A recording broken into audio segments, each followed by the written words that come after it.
2 o'clock in the morning this morning, our officers were in the area here at 10th and K, and they heard shots being fired. They responded to our scene behind me and located a large crowd.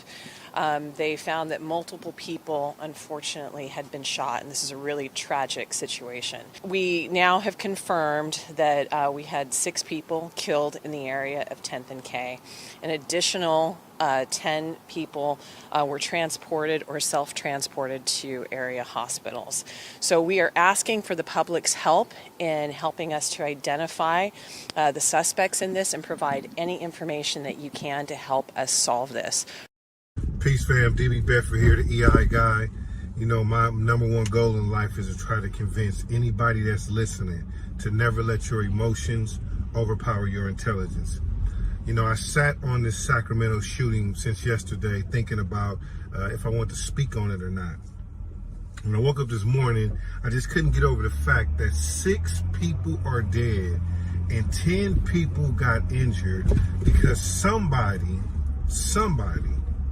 let their emotions overpower their intelligence. And what do I mean when I say that? I mean that just because people do bad things doesn't mean they don't have any intellect.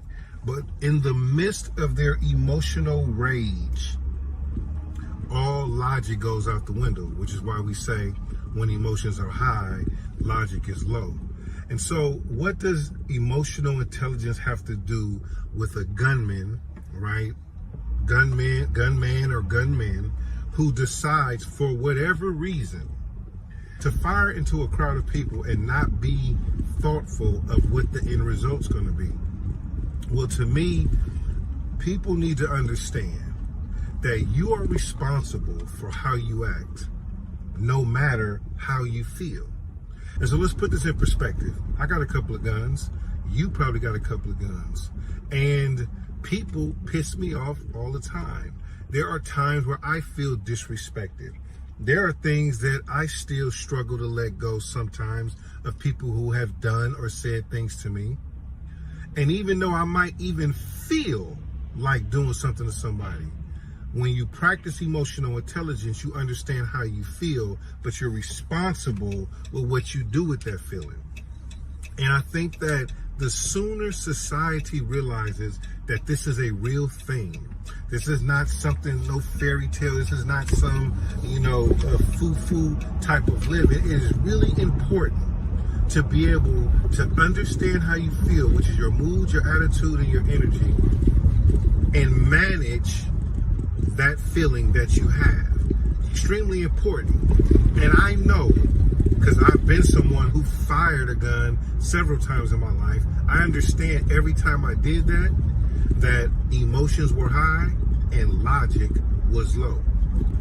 And the point I want to make here, even for you, you may not go to that extreme, but in your everyday engagement with people, you may not physically assault people, but you probably verbally assault folks with your bad energy, with your attitude, with the way you respond to things, to the way you responded to that email, that text, the way you engage with the ones that you love. I think it's very powerful to understand the value of emotional intelligence.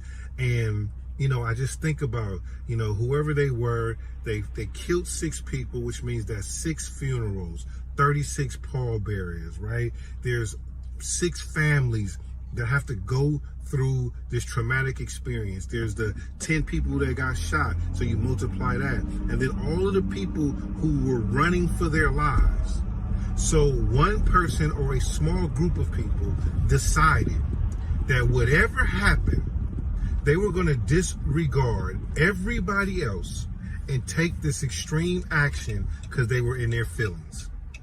And this is why emotional intelligence is something that not only that I am dedicated to doing, but you should be dedicated to doing, and you should be helping me spread the word to as many people as possible, because you and I never know when that person is on the edge, right? I always say emotions are fragile.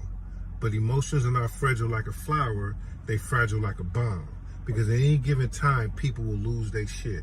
And I need you to help me by sharing my videos, taking my courses, as telling many people as possible about emotional intelligence, so we do not find ourselves constantly in these same situations over and over again. Sending prayers and vibes of healing to the families and everyone that has been impacted by this senseless act. To whoever done this, it all boils down to one thing. It doesn't matter why.